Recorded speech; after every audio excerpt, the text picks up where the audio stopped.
சத்தியத்திற்குள் அன்பானவர்களே, புதுச்சேரி சத்திய மார்க்க ஆலயத்தில் வாரந்தோறும் ஒவ்வொரு வாரத்தின் முதலாம் நாளிலும் சத்திய மார்க்க ஆராதனை முறைமை நிறைவேற்றப்படுகிறது. சத்திய மார்க்க ஆராதனை முறைமையில் நிறைவேற்றப்படுகிற 3 சத்தியங்கள் மிக முக்கியமானது. 1, சுத்திகரிப்பின் செய்தி. 2, ஆராய்ச்சியின் செய்தி. 3, சத்திய தேவ செய்தி. இந்த 3 செய்திகளையும் யூடியூப் வழியாக உங்களுக்கு வழங்க ஆவியானவரால் வழிநடத்தப்படுகிறோம். இன்றைக்கும் நீங்கள் கேட்கிற இந்த சத்திய செய்தியினை கவனமாக கேளுங்கள். கருத்தாக சத்தியத்தின் ஆழங்களை கண்டுபிடியுங்கள். கேட்கிற சத்தியத்தின் அடிப்படையிலே உணர்ந்து அதை உங்களுடைய தனிப்பட்ட குடும்ப பொது ஊழிய வாழ்க்கையிலே கைகொண்டு வாழ்வதற்கு சத்திய தேவனுக்குள் வார்த்தைக்குள் பிரயாசப்படுங்கள். சத்திய தேவன் தாமே உங்கள் ஒவ்வொருவரையும் ஆசீர்வதிப்பாராக. இந்த சத்திய செய்தியை கேட்பதோடு மாத்திரமல்ல, ஒவ்வொரு செய்திக்கும் உங்களுடைய லைக் எங்களுக்கு ரொம்ப முக்கியமாக இருக்கிறது. அதுபோல உங்களுடைய கமெண்ட்ஸ் எங்களுக்கு தேவையாக இருக்கிறது. மேலும் இந்த சேனல் உங்களுடைய பயனுக்காக ஆரம்பிக்கப்பட்டிருக்கிறபடியால் சத்திய மார்க்க ஆலயம் புதுச்சேரி என்கிற இந்த சேனலுக்கு உங்களுடைய ஆதரவை தாருங்கள். சப்ஸ்கிரைப் செய்யுங்கள். சத்திய தேவனுக்கு மகிமை உண்டாவதாக. ஆமேன். புதுச்சேரி சத்திய மார்க்க ஆலயத்திற்கு சத்திய மார்க்கத்தாராக 4வது முறையாக மே மாதத்திலே வாரத்தின் முதலாம் நாளிலே கூடி வந்திருக்கிற உங்கள் ஒவ்வொருவரையும் சத்திய பிதா, குமாரன், பரிசுத்த ஆவியானவருடைய தெய்வீக நாமத்தினாலே சத்திய அன்போடு கூட வாழ்த்தி வரவேற்கின்றேன். சத்தியத்திற்குள் அன்பானவர்களே, சத்திய மார்க்க ஆராதனை முறைமை என்பது தேவனுடைய அனாதி தீர்மானமாக இருக்கிறது. தேவனுடைய அனாதி தீர்மானத்தை தேவ கிருபையினாலே இன்றைக்கும் நாம் அனுசரிக்கும்படியாக கூடியிருக்கிறோம். இந்த சத்திய மார்க்க ஆராதனை முறைமை என்பது 3 பகுதி 7 சத்தியத்தை கொண்டது. இப்போதும் முதல் பகுதியாக இருக்கக்கூடிய உட்பிராகாரத்தின் 2 சத்தியங்களிலே முதல் சத்தியமாக இருக்கின்ற கல்வாரி வெண்கல தொட்டியை வெளிப்படுத்துகிற சுத்திகரிப்பின் செய்தியை முதலாவது நாம் கேட்க இருக்கிறோம். தேவனுடைய ஊழியரோ தேவ ஜனங்களோ இந்த ஆராதனை முறைமைகளை நிறைவேற்ற வேண்டுமானால் கல்வாரி வெண்கல தொட்டி எண்ணெயிலே சேர்ந்து நம்மை சுத்திகரித்துக் கொள்ள வேண்டும். நாம் சுத்திகரிக்கப்பட வேண்டுமானால் நம்முடைய குற்றங்கள் என்னதென்று கண்டுபிடித்து நாம் மனம் திரும்ப வேண்டும். இன்றைக்கும் நாம் மனம் திரும்புவதற்காக தேவன் நமக்காக உணர்த்தி ஆயத்தம் பண்ணப்பட்டதான சுத்திகரிப்பின் செய்தியை நாம் முதலாவது கேட்க இருக்கிறோம். இன்றைய சுத்திகரிப்பின் செய்திக்கான தலைப்பு என்னவென்றால், எந்த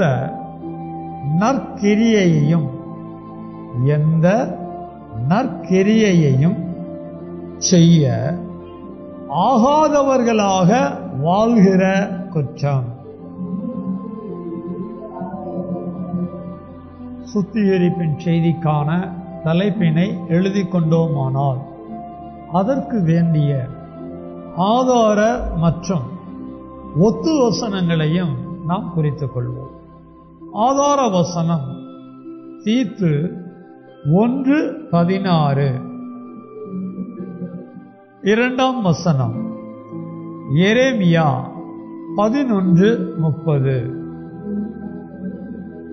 3ஆம் வசனம் 1 சாமுவேல் 24:13. 4ஆம் வசனம் யோபு 27:7. யோபு 27:7.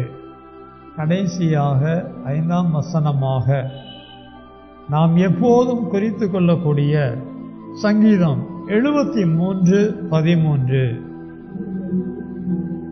சத்தியத்திற்குள் அன்பானவர்களே, சுத்திகரிப்பின் செய்திக்கான தலைப்பினை நாம் முதலாவது விளங்கிக் கொள்ள வேண்டும்.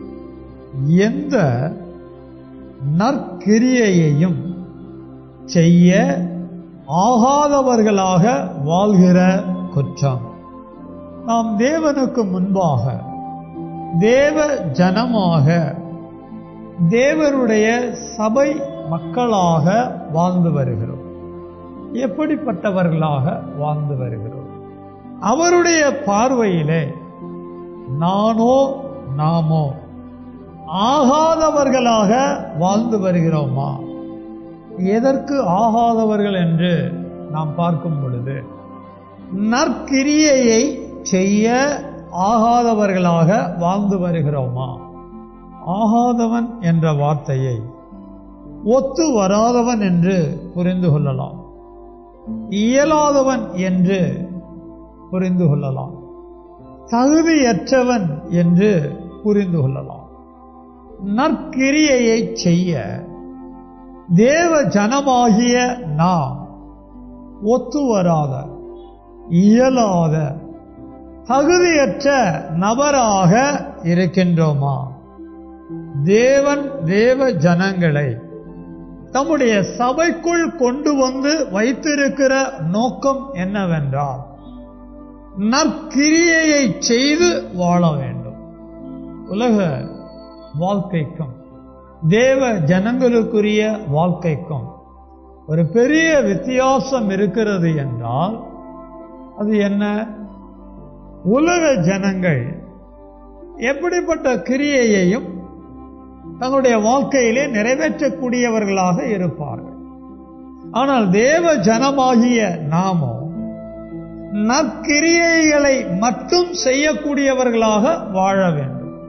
இங்க நம்ம இன்னைக்கு எழுதியிருக்கிற சுத்திகரிப்பின் செய்திக்கான தலைப்பை கவனிச்சோம்னா, எந்த நற்கிரியையையும் செய்ய ஆகாதவர்களாக, ஒத்து வராதவர்களாக, இயலாதவர்களாக, தகுதியற்றவர்களாக வாழ்கிற குற்றம்னு எழுதியிருக்கிறோம். ரொம்ப அழகா அதிகமா கவனிக்க வேண்டிய ஒரு குற்றம். இந்த குற்றத்தை நாம கவனிக்கல அப்படின்னா அதிகமான குற்றங்களை செய்ய வாய்ப்புடையவர்களா வாழ்ந்து விடுவோம். தெய்வம் உங்களையும் என்னையும் தம்முடைய சித்தத்தின்படி திருத்துவதற்கு இந்த சத்தியத்தை இன்றைக்கு நம்மோடு பேசுகிறான். நாமும் தேவன் எதிர்பார்க்கிற எந்த ஒரு நற்கிரியையையும் செய்வதற்குரியவர்களாக வாழ்க்கையை நடத்துகிறோமா, அல்லது எந்த நற்கிரியையையும் செய்யக்கூடாத அடிப்படையிலே ஆகாதவர்களாக வாழ்க்கையை நடத்துகிறோமா? சிந்திக்க வேண்டும். உங்களையும் என்னையும் நற்கிரியைகளை செய்வதற்காக தான் சபைக்குள்ள கொண்டு வந்து வைத்திருக்கிறார். முடியாதுன்னா எப்படி கொண்டு வந்து வைப்பாரு? இயலாது என்றால், அந்த தகுதியெல்லாம் நமக்கு கிடைக்காது அப்படின்னா எப்படி நம்மளை கொண்டு வந்து சபைக்குள்ள வைப்பாரு? நாம நற்கிரியைகளை செய்து தேவ ஜனமா வாழணுங்கிறது தேவ சுத்தம். அதனாலதான் உள்ள கொண்டு வந்து வச்சிருக்கிறார். இதை அறிஞ்சிருக்கிறோமா? இந்த சத்தியத்தை குறித்த உணர்வை பெறுகிற சிந்தையோடு வாழ்க்கை நடத்துகிறோமா? இந்த குற்றத்தை நம்ம எந்த வசனத்திலிருந்து கண்டுபிடிச்சோம் அப்படின்னா, தீத்து 1:16 எடுத்திருக்கிறோம். வாசிக்கிறேன், கவனிங்க. அவர்கள் தேவனை அறிந்திருக்கிறோம் என்று அறிக்கை பண்ணுகிறார்கள். கிரியைகளினாலோ அவரை மறுதலிக்கிறார்கள். வார்த்தைய கவனிக்கணும். தேவனை அறிஞ்சிருக்கிறோன்னு அறிக்கை பண்றாங்களாம். அப்படி அறிக்கை செய்யக்கூடியவர்கள் தங்களுடைய கிரியைகள் எப்படிப்பட்டதாக இருக்கிறது என்று கவனிக்கவில்லை. அதாவது கிரியைகள் தேவனை மறுதலிக்கக்கூடியதாக இருந்திருக்கிறது. சபைக்குள்ளே தேவ ஜனங்களுடைய கிரியை தேவனை மறுதலிக்கக்கூடியதாக இருக்கிறதா? தேவ ஜனம் தேவனை ஏற்றுக்கொண்டு தேவனுக்காக வாழ வேண்டியவர்கள், தேவனுக்கு பின்னால செல்லக்கூடியவர்கள், தேவன் என்ன சொல்லுகிறாரோ, தேவன் என்ன வேதத்திலே எழுதி கொடுத்திருக்கிறாரோ அதனை நிறைவேற்றி வாழ வேண்டியவர்கள். நம்முடைய செய்கை நாம் யார் என்று வெளிப்படுத்தக்கூடியதாக இருக்கிறது. தேவனை அறிந்து அறிக்கை பண்ணிவிட்டு நாம் செய்கிற ஒவ்வொரு செயலும் தேவனை மறுதலிக்கக்கூடிய அளவிற்கு, அவர் தேவன் அல்ல என்று மறுதலிக்கக்கூடிய அளவிற்கு நம்முடைய கிரியைகள் துர்க்கிரியைகளாக காணப்படுகிறதா? நற்கிரியையை செய்வதற்கு ஆகாதவர்களாக காணப்படுகிறோமா? நற்கிரியை என்பது தேவனிடத்திலிருந்து வருகிறது. நற்கிரியை என்பது தேவனோடு தொடர்புடைய காரியமாக இருக்கிறது. நற்கிரியை என்பது தேவனை சார்ந்த காரியத்திலிருந்து ஆரம்பிக்கிறது. நம்முடைய வாழ்க்கையிலே நாம் செய்து வருகிற ஒவ்வொரு கிரியையும் தேவனோடு தொடர்புள்ள நற்கிரியையாக இருக்கிறதா என்பதை நாம் முதலில் கவனிக்க வேண்டும். மனிதர்களோடு நாம் கிரியை செய்கிற காரியங்கள் அடுத்து. தேவனோடு நம்முடைய கிரியை, தேவனோடு தொடர்புடைய செய்கைகளிலே நாம் எப்படிப்பட்ட வாழ்க்கையை நடத்துகிறோம்? மறுதலிக்கக்கூடியதாக இருக்கிறதா? சத்திய தேவனுக்காக சத்தியத்தின்படி நடக்கக்கூடியதாக இருக்கிறதா? இந்த வேறுபாட்டை விளங்கி இருக்கணும். சபைக்குள்ள வந்துட்டோம், தேவன் யாருன்னு அறிஞ்சிருக்கிறோம், முடிஞ்ச அளவுக்கு அறிக்கை பண்றோம். ஆனா செயல்னு வரும்போது, தேவ காரியம்னு வரும்போது, தேவனுக்காக தேவனோடு தொடர்பு படுத்தி வாழ வேண்டிய நம்முடைய வாழ்க்கைய எப்படி நடத்துகிறோம்? இததான் வேதம் எந்த நற்கிரியையும் செய்ய ஆகாதவர்கள்னு சொல்லுது. தேவனோடு தொடர்புடைய காரியத்தையே செய்ய தகுதி இல்லாதவர்களாக நாம் வாழ்கிறோம் என்றால் மற்ற காரியங்கள் எல்லாம் எப்படி நம்ம நற்காரியங்களை செய்து விட முடியும்? அதனாலதான் வேதம் சொல்லுது, எந்த நற்கிரியையும் செய்ய ஆகாதவர்களா இருக்கிறார்கள்னு சொல்லுது. இது 1:16 இருந்து தான் அந்த தலைப்பை நம்ம எடுத்திருக்கிறோம். இன்னும் கொஞ்சம் அடுத்தடுத்த படிகளை கவனித்து கேட்க இருக்கிறோம். எரேமியா 2:21 வாசிக்கிறேன், கவனிங்க. நான் உன்னை நற்கனி தரும் உயர்குல திராட்சை செடியாக நாட்டினேன். நீ எனக்கு காட்டு திராட்சை செடியின் ஆகாத கொடிகளாய் மாறி போனது என்ன? கேள்வி கேட்கிறாரு தெய்வம். யாரிடத்துல? பழைய ஏற்பாட்டு தேவ ஜனம் என்று சொல்லப்பட்ட இஸ்ரவேலரிடத்தில் தெய்வமே இப்படி ஒரு கேள்வியை எழுப்புகிறார். உன்னை நான் என்ன மாதிரி நாட்டி வைத்தேன்? எகிப்துல புறஜாதிகளோடு புறஜாதிகளை போல புறஜாதிகளுக்கு அடிமைத்தன வாழ்க்கையை வாழ்ந்து கொண்டிருந்த உன்னை மீட்டு ரட்சித்து விடுவித்து கானான் தேசத்திற்குள்ளாக கொண்டு வந்து நாட்டினேன், வைத்தேன். எப்படிப்பட்ட நிலைக்குள்ளாக உன்னை வைத்தேன் என்று அங்கு எழுதி இருக்கிறது என்பதை கவனித்தால், உயர்குல திராட்சை செடியாக நாட்டினேன், வைத்தேன் அப்படின்னு சொல்றேன். உயர்குல திராட்சை செடி. அடிமையா இருந்தவனை விடுவிக்கப்பட்டு உயர்ந்த நிலைமையில கொண்டு போய் உயர்ந்த குடும்பமா, மேன்மையான குடும்பமா, தேவ ஜனமா கானான் தேசத்துல வைத்தாராம். எதற்கு? முற்றிலும் நற்கனி தரும் உயர்குல திராட்சை செடியா எதற்கு நாட்டி வைத்தார் என்றார், நல்ல கனி கொடுக்க வேண்டிய, நற்கிரியைகளை வெளிப்படுத்தி வாழ வேண்டிய தம்முடைய ஜனமா வைத்தார். தேவனை பொறுத்தவரையிலே நற்கிரியைகளை செய்கிறவர். தேவன் தம்முடைய ஜனங்களை நற்கனி தரும் உயர்குல திராட்சை செடியாக வைக்கிறவர். இதனை தேவ ஜனமாகிய இஸ்ரவேலர் அறியவில்லை. இதனை தேவ ஜனமாகிய இஸ்ரவேலர் உணரவில்லை. ஆகவேதான் அவர்கள் புறஜாதிகளைப் போல, காட்டு திராட்சை செடியைப் போல, அதில் காணப்படுகிற ஆகாத கொடிகளைப் போல அவருடைய வாழ்க்கை தரம் காணப்பட்டது. அதாவது மாறி போனார்கள். கானானிலே மாறி போனார்கள். கானான் தேசத்திலே நற்கிரியைகளை செய்து வாழ வேண்டிய தேவ ஜனங்கள் மாறி போனார்கள். காட்டு திராட்சை செடியின் ஆகாத கொடிகளாக, துர்க்கிரியைகளை வெளிப்படுத்தக்கூடியவர்களாக, அதாவது எந்த நற்கிரியையையும் செய்ய ஆகாதவர்களாக மாறி போனார்கள். பழைய ஏற்பாட்டு காலகட்டத்தில் இஸ்ரவேலருடைய வாழ்க்கை தேவனுக்கு முன்பாக கானானிலே வாழ்க்கை மாறி போனதே. நம்ம இந்த உலகத்தில் இருந்தோம், பிசாசுக்கு கீழ்ப்படிஞ்சு அடிமையா துர்க்கிரியைகளை செய்து வாழ்ந்தோம். ஒருவேளை உலக வாழ்க்கையை நடத்தும் போது நீங்களும் நானும் எந்த நற்கிரியையையும் செய்ய ஆகாதவர்களாக இருந்திருக்கலாம். அங்கிருந்து எடுத்து, அதாவது மீட்டு ரட்சித்து விடுவித்து அவருடைய சபைக்குள்ள கொண்டு வந்து வைத்திருக்கிறார்னா எதற்காக வைத்திருக்கிறார்? முற்றிலும் நற்கனி தரும் உயர்குல திராட்சை செடியாக நல்ல கிரியைகளை நம்ம செய்யணும்னு சொல்லிதானே உங்களையும் என்னையும் தெய்வம் தம்முடைய சபைக்குள்ள கொண்டு வந்து வைத்திருக்கிறாரு. ஒருவேளை வந்த ஆரம்பத்தில், ரட்சிக்கப்பட்ட புதிதில் நாம நற்கிரியைகளை வெளிப்படுத்தக்கூடிய குணபாத்திரமா நாம நம்முடைய வாழ்க்கையை நடத்தி இருக்கலாம்.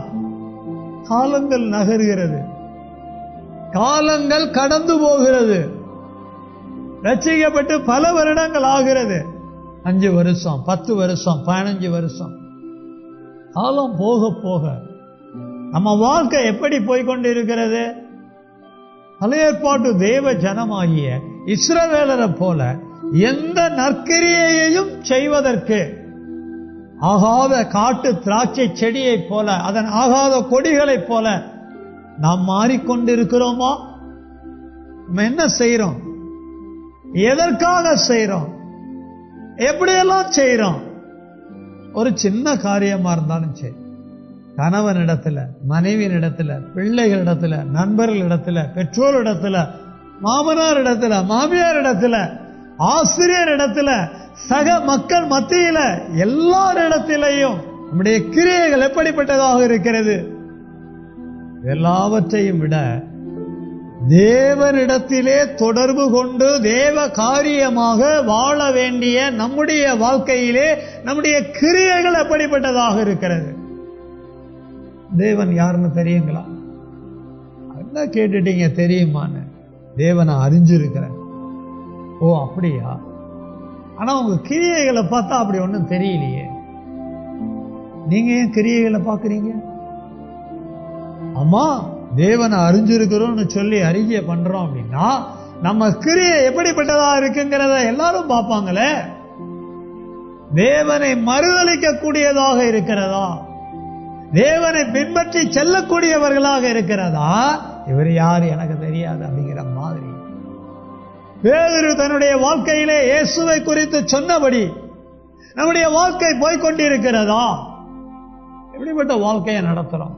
நம்மளை எல்லாரும் கவனிப்பாங்க, நம்மளை எல்லாரும் பார்ப்பாங்க. ஆகாத கொடிகளாக வாழ்க்கையை நடத்துறோமா? நற்கிரியைகளை செய்ய தகுதி உள்ளவர்களாக நாம் நம்முடைய வாழ்க்கையை நடத்துகிறோமா? எல்லாரும் பார்ப்பாங்க. எல்லாரும் பார்ப்பாங்கன்னா நம்ம வீட்டில் உள்ளவங்க பார்ப்பாங்க, நம்ம சமுதாயத்தில் உள்ளவங்க பார்ப்பாங்க, நம்ம சபைக்குள்ள உள்ளவங்க பார்ப்பாங்க. யாருமே தங்களை பார்க்க மாட்டாங்க. ஆனா நிச்சயமா நம்மளோட இருக்கிறவங்க நம்மள பார்ப்பாங்க. அவங்க பார்க்கறது நல்லதா கெட்டதாங்கிறது நமக்கு பிரச்சனை இல்லை. அவர்களுடைய பார்வைக்கு நான் தேவனுக்கு முன்பாக தேவ காரியமாகவோ அல்லது தேவன் சார்ந்த காரியமாகவோ தேவனுடைய வசனத்தின்படி நான் வாழ வேண்டிய எந்த ஒரு காரியமாகவோ எந்த நற்கிரியையையும் செய்ய தகுதியுள்ளவனாக இருக்கிறேனா அல்லது ஆகாதவனாக வாழ்க்கையை நடத்துகிறேனா? இதை சிந்திக்கணும். அடுத்த வசனம் 1 சாமுவேல் 24:13. முதியோர் மொழிப்படியே ஆகாதவர்களிடத்திலே ஆகாமியம் பிறக்கும், ஆகையால் உம்முடைய பேரில் நான் கை போடுவதில்லை.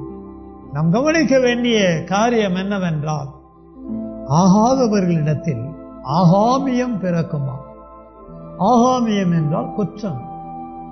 நம்ம எந்த நற்கிரியைகளையும் செய்வதற்கு ஆகாதவர்களா இருக்கிறோம் அப்படின்னா சபைக்குள்ள தேவ ஜனங்கிற அட்ரஸ்ல இருக்கிறோம். ஆனா எந்த நற்கிரியையும் செய்யல, அப்ப கண்டிப்பா ஆகாதவர்களா தான் இருப்போம். அதாவது ஆகாமியத்தை பிறப்பிக்க கூடியவர்களாக இருப்போம். கண்டிப்பா எந்த சூழ்நிலையிலையும் நம்ம கிட்ட இருந்து குற்றங்கள் வெளிப்பட ஆரம்பிக்கும். நம்ம என்ன நினைப்போம்? நம்ம செய்யறதெல்லாம் சரின்னு நினைப்போம்.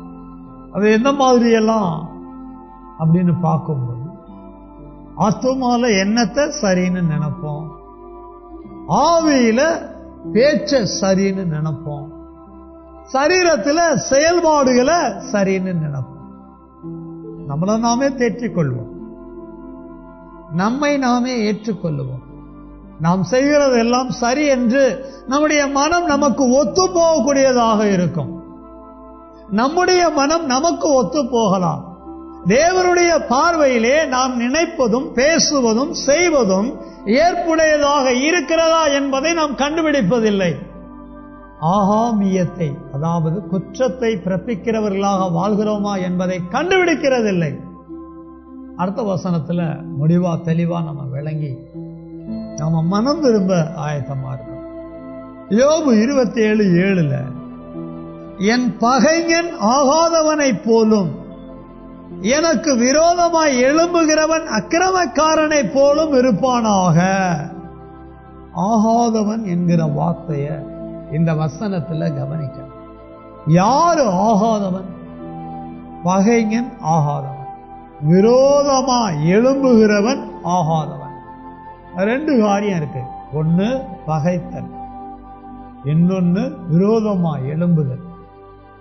மூணாவது அங்க ஒரு காரியம் இல்லை. அந்த மூன்றாவது சத்தியத்தை துரோகம்னு நம்ம மற்ற இடங்கள்ல பார்க்கலாம். பகையா இருக்கட்டும், விரோதமா இருக்கட்டும், துரோகமா இருக்கட்டும், இதெல்லாம் ஆகாதவனிடத்திலிருந்து எழும்புகிற ஆகாமியமாகிய குற்றமாக இருக்கிறது என்பதை நாம் கண்டறிய வேண்டும். தேவனுடைய பார்வையிலே நம்முடைய மனதிலே சிநேகம் இருக்கணும். தேவனுடைய பார்வையிலே தேவ ஜனங்களோடு நமக்கு நல்ல உறவு இருக்கணும். விரோதம் இருந்தா எங்க உறவு இருக்கும்? தேவ ஜனங்களோடு நமக்கு நல்ல ஐக்கியம் இருக்கணும். எங்க நம்ம கிட்ட ஐக்கியங்கள்லாம் இருக்குது? பல நேரங்கள்ல மனதுல பகை எழும்புது, பல நேரங்கள்ல விரோதமான பேச்சுக்கள் வெளிப்படுது, பல நேரங்கள்ல துரோகமான செயல்கள் உண்டாகிறது. இதெல்லாம் ஆகாதவனுக்குரிய கிரியைகள் தானே. நற்கிரியையை செய்ய ஆகாதவர்களா போயிட்டோம் அப்படின்னா பகையை வெளிப்படுத்தக்கூடியவர்களா இருப்போம், விரோதத்தை பேசக்கூடியவர்களா இருப்போம், துரோகத்தை செய்யக்கூடியவர்களா இருப்போம்.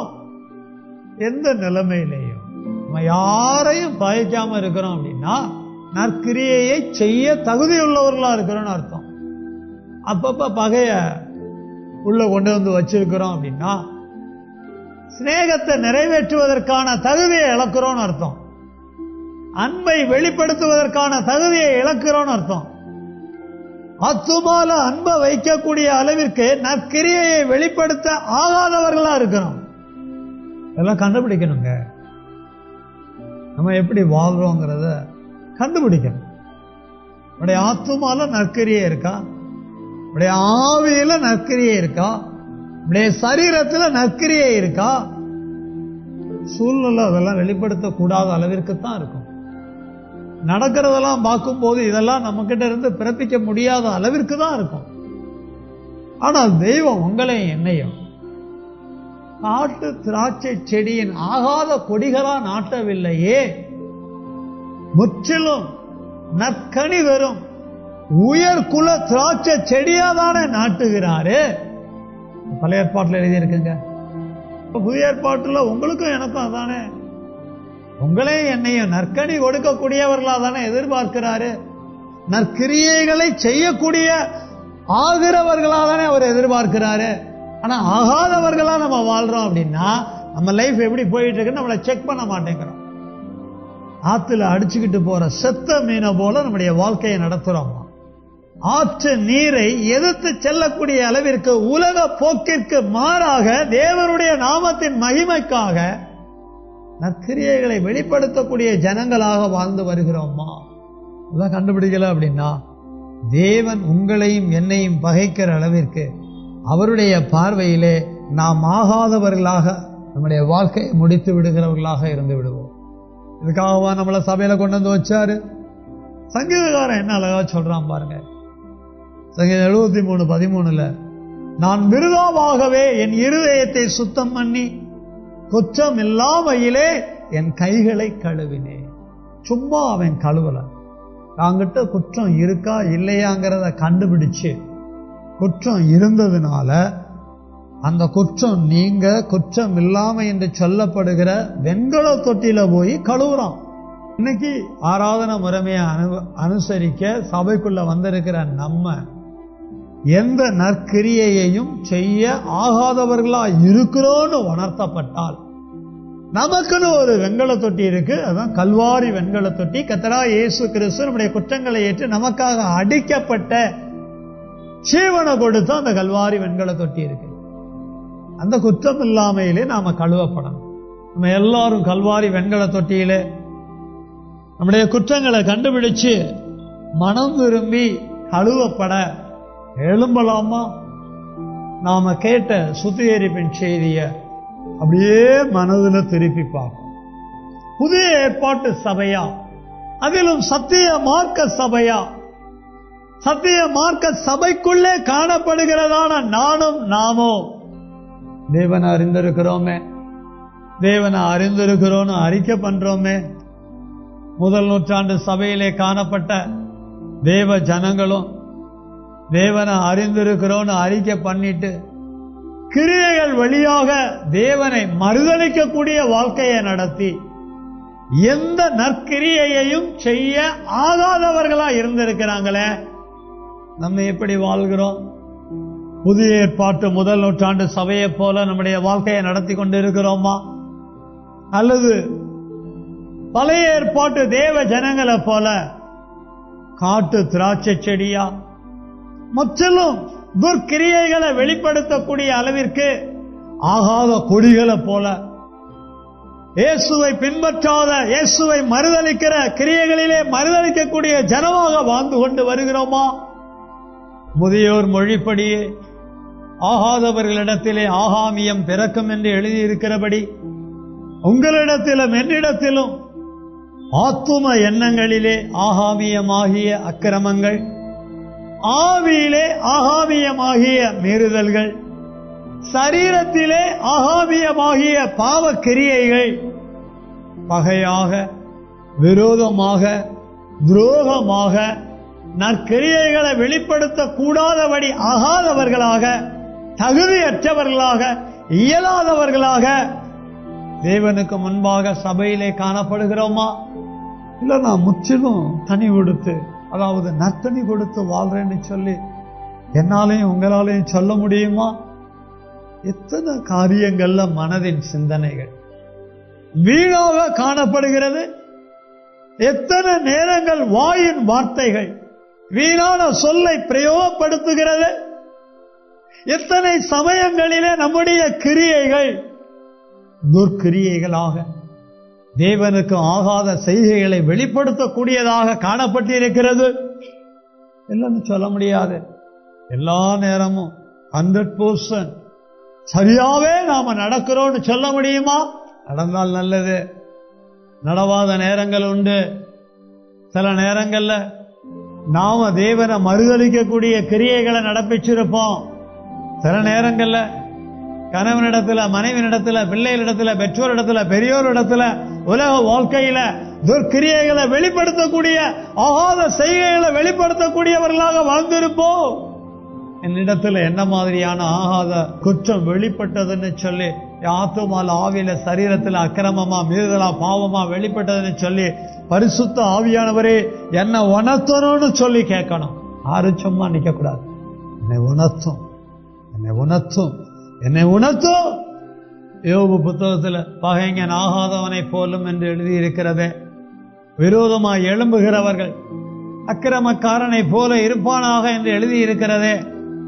தேவனுடைய பார்வையிலே ஆகாதவனாக, பகைஞனாக, விரோதமாக எழும்புகிறவனாக, அக்கிரமக்காரனாக, குற்றம் உள்ளவனாக நான் காணப்படுகிறேனா? என்னை உணர்த்தோ. கேட்ட சுத்திகரிப்பின் செய்தியின் அடிப்படையில் நான் துர்க்கிரைகளை செய்து வாழ்ந்தது போதும், அதனால கரப்பட்டது, அசுசிப்பட்டதெல்லாம் போதும் சொல்லி உணர்த்தப்படணும். அது மாத்திரமல்ல, கடந்த ஒரு வார காலமா நம்முடைய வாழ்க்கையை நடத்தியிருப்போம். நம்முடைய கண்கள் எப்படிப்பட்டதாக இருந்தது? கண்களிலே இச்சைகள் உண்டானதா? வாய் எப்படியெல்லாம் உபயோகப்படுத்தப்பட்டது? ஜீவனத்தின் பெருமையை வெளிப்படுத்தக்கூடியதாக இருந்ததா? உடல் மாம்சம் எப்படி இருந்தது? மாம்சத்தின் இச்சைகளுக்கு இடம் கொடுத்து இருந்துச்சா? என்ன உணர்த்தோன்னு சொல்லி கேட்கணும். இது இல்லாம எத்தனையோ பேரை பத்தி நினைச்சிருப்போம், யோசிச்சிருப்போம், சிந்திச்சிருப்போம். இதெல்லாம் அக்கிரம காரியங்கள் வந்துச்சா? எவ்வளோ பேர்ட்ட பழகி இருப்போம், பேசி இருப்போம். பேச்சிலையும் பழக்க வழக்கத்திலையும் நடவடிக்கைகளையும் மீறுதல்களும் பாவ கிரியைகளும் துர்க்கிரியைகளும் வெளிப்பட்டதா? என்னை உணர்த்துன்னு சொல்லி கேட்கணும்.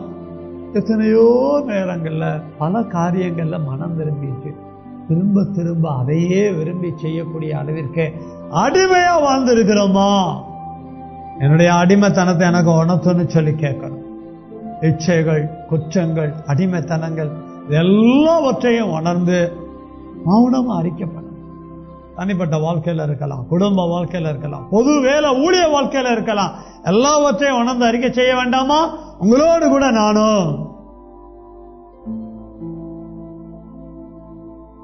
பாவங்களை மறைக்கிறவன் வாழ்வடைய மாட்டான், அவைகளை அறிக்கை செய்து விட்டு விடுகிறோம் இரக்கம் பெறுவான் என்று எழுதி இருக்கிறதே. கடந்த காலங்கள்ல நமக்குள்ள உண்டான குறைகளை, குற்றங்கள் எல்லாம் உணர்ந்து அறிக்கை செய்திருப்போம். அப்படின்னா அதை விட்டு விட்டு இரக்கம் பெறத்தக்கதாக, அவைகளிலே சுத்திகரிப்பு உண்டாகத்தக்கதாக கல்வாரி வெண்கல தொட்டியை நோக்கி பார்ப்போமா? கழுவப்பட ஒப்பு கொடுக்கலாமா? ஒவ்வொரு காஞ்சபிக்க இருக்கிறேன். சத்திய தோப்பனே, சத்திய குமாரனே, சத்திய ஆவியானவர், என்றைக்கும் சுத்திகரிப்பின் செய்தியை கேட்டு எங்களுக்குள்ளாக குத்தப்பட்டு உணர்ந்து குற்றங்கள்ல மனம் திரும்பி நாங்கள் அறிக்கை செய்திருக்கிறோம். ஒரு வார காலமாக நாங்கள் வாழ்ந்த குறைகள், குற்றங்கள் எல்லாம் கண்டுபிடிச்சு அறிக்கை செஞ்சிருக்கிறோம். அவைகளெல்லாம் விட்டு விடவும் இரக்கம் பெறவும் கல்வாரி வெண்கல தொட்டி அண்டையிலே கழுவப்பட ஒப்பு கொடுத்திருக்கிறோம். கல்வாரி சிலுவையிலே கர்த்தராகிய இயேசு கிறிஸ்து எங்களுக்காக அடிக்கப்பட்டீரே. இரட்சகர் இயேசு நாமத்தினால் எங்கள் குறைகளை, குற்றங்களை மன்னிங்க. கல்வாரி சிலுவையில் அடிக்கப்பட்ட போது குற்றமற்ற மாசற்ற விளையேற பெற்ற ஜீவ ஆவி ரத்தம் ஜலத்தை எங்களுக்காக கொடுத்தீரே. இந்த ஜீவனால் எங்களை கழுவுங்க, ரத்தம் ஆவி ஜலத்தினால் எங்களை கழுவுங்க. எபேசியர் 5:26, 1 Corinthians 6:11, 1 யோவான் 1:7 சத்திய வசனத்தினாலும் எங்களை சுத்தமாக்கும்படி செபிக்கிறோம். நாங்கள் வேண்டிக் கொண்டபடியே நீ செய்தீர் என்று விசுவாசிக்கிறோம். சகல துதிகன மகிமையாவற்றை கொடுக்கிறோம். சத்திய இயேசுவின் நாமத்தில் சத்திய ஆவியானவரின் துணையோடு செபிக்கிறோம். சத்தியமுள்ள பிதாவே, ஆமென், ஆமென்.